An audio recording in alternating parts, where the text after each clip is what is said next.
Hello everyone, my name is Shingo Yamaguchi from Yamaguchi University, Japan. Today I'm going to present our paper titled Network Hardening based on companion planting in IoT environments with unknown vulnerability devices. Let's start with introduction. IoT brings many benefits, but it also introduces new threats like cyber attacks.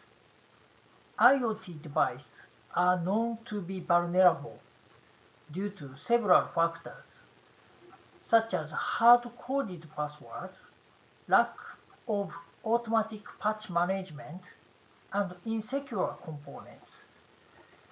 These vulnerabilities make devices prime targets for large-scale DDoS attacks like Mirai. Therefore, hardening entire IoT network is an urgent priority. Next, let's look at existing research. There are two main approaches: host level and network level hardening. Host level focus on individual security, but it faces challenges in scalability. Network level focus on traffic control, but it often lacks analysis on overhead. A common challenge for both is that they treat vulnerability only as a defect to be eliminated, lacking a preventive approach that uses diversity. To address this, our prior work proposed a bio-inspired method called companion planting. In agriculture, different plants are mixed to hinder pest movement. Applying this to IoT, we insert devices with different vulnerabilities as relays. This strategy severs infection chains and stops botnet propagation.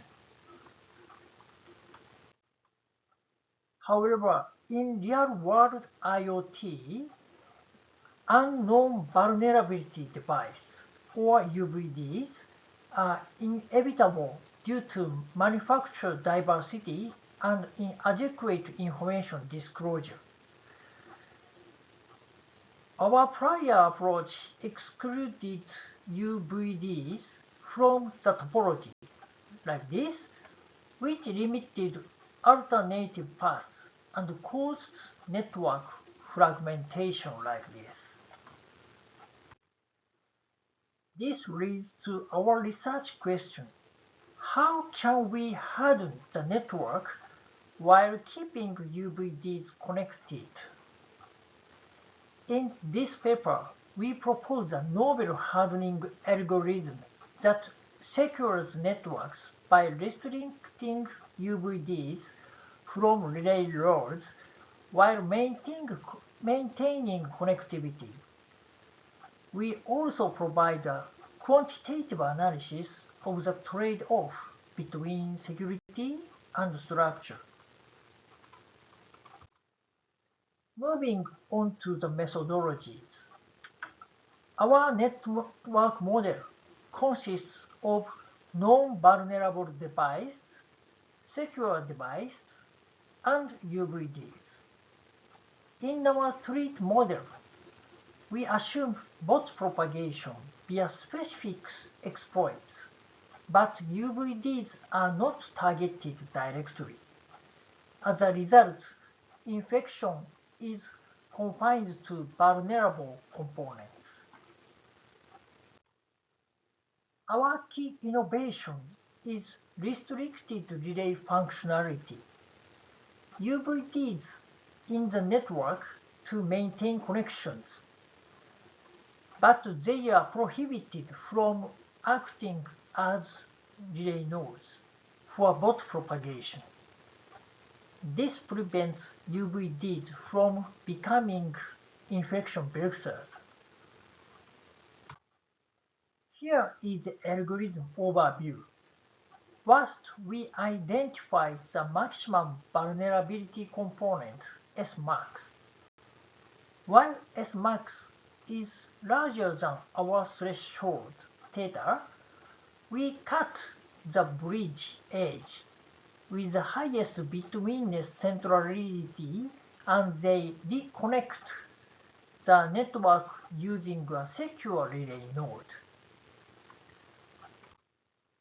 To reconnect the network, a relay node must meet these three conditions. The first is reachability. Second is immunity. It must be a secure device. And third is known unknowns. UVDs cannot be a relay. The third condition ensures UVDs do not become shields for bot propagation. This slide shows an application example using a Barabashi-Albert model with 1000 vertices. Before handling Smax was 16. After applying our method, Smax was reduced to 1.